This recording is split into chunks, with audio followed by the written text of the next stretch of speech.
Armin was tired not just physically, but deep in his bones. Every day he worked a job he didn't like, came home, and collapsed on his old gray sofa.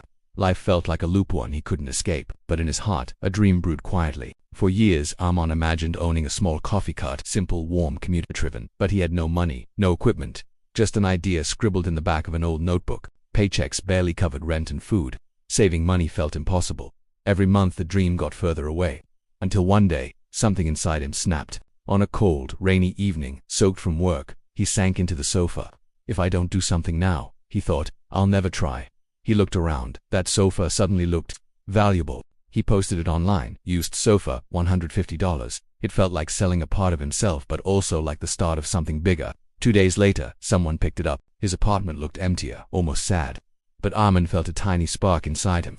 That $130 cash in hand wasn't just money, it was hope. Asterisk. He bought a second-hand grinder and some sample coffee beans.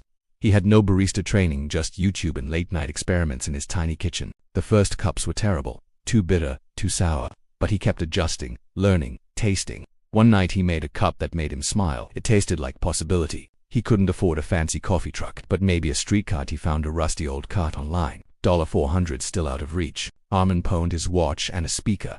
Just enough. The cart was his, wobbly wheels, and all it was his first store. Permits, licenses, food safety rules. It was overwhelming. He spent nights researching, emailing city officials, filling out forms with shaking hands. Asterisk. He wanted a name that meant something. Ground Up felt perfect. It stood for coffee and his journey. A fresh start from nothing. He rolled the cart near a busy metro station. His heart thumped. People passed by, uninterested. He waited, nerves on edge. An older man walked up. Black, no sugar. Armin handed over the cup. That was his first customer. The start of everything. He made $24 that week. But that first dollar, he taped it to his kitchen wall. A reminder of the risk he took. Every day started at 4 a.m. He brewed, packed, and pushed the cart. Rain or shine, slow or busy, he showed up. A woman came back 3 days in a row. Your coffee's better than the cafe down the street, she said. Armin beamed. One morning the cart was vandalized, beans spilled, wheels damaged. Armin sat on the curb, crushed. Was this the end? He got it repaired using the last of his savings. His friends helped clean up. This is just the start, one said. The bookstore nearby offered to store his beans. A customer gifted him a better grinder. People were rooting for him now. A viral photo with the caption, "Guy sold his sofa to chase his dream." Hundreds of likes. New faces showed up at his cart. It wasn't just about the coffee. People shared stories, asked about his journey. You're part of my morning now, someone said. Stormy weather. Fewer customers, but Armin offered free samples. Warm up before work. Slowly, the crowd grew in rain. He started naming drinks after customer moments. The early riser, the double Monday, no sugar, all grit. People loved it. A small newspaper ran his story. Ground Up from sofa to street brew. It brought more foot traffic than he imagined. He created a simple Instagram page. Posted his story, daily brews, customer smiles. Followers grew quickly. He didn't buy new clothes or eat out. Every extra dollar went back into the business. Growth was the goal. An older cafe owner shared advice. People don't just buy coffee, they buy comfort.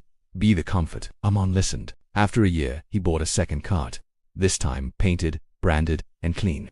He hired his first team member. Ria brought new energy. She named a drink after Armin, the sofa shot. Strong, smooth, and full of fight. Now managing 2 carts, Armin worked double shifts. Sleep was rare. Mistakes happened, but he kept going. He took a free online course on leadership. I can't just serve coffee anymore, he said. I need to serve people. An investor offered to buy 50% of Ground Up for expansion. Armin thought hard and declined. He wanted slow, honest growth. He launched Sofa Starters, a fund for local street vendors. His first grantee, a teen selling handmade bracelets. Once a week, he offered pay-what-you-can coffee. Everyone deserves warmth, he said. It became the most popular day. A familiar van pulled up. Inside his old sofa. A customer had bought it back and gifted it to him. For your future office. The note read, he was invited to speak at a school. Sometimes, chasing your dream means sitting on the floor for a while. That's okay. New carts, new baristas, new neighborhoods. Ground Up was no longer just a dream. It was a movement. He kept the original cart in storage, rusty and dented but full of meaning. It reminded him where he started. Armin still wakes early, still brews the first cup each morning. The sofa now sits in a small office behind his newest cart. A symbol of everything he let go on, everything he gained.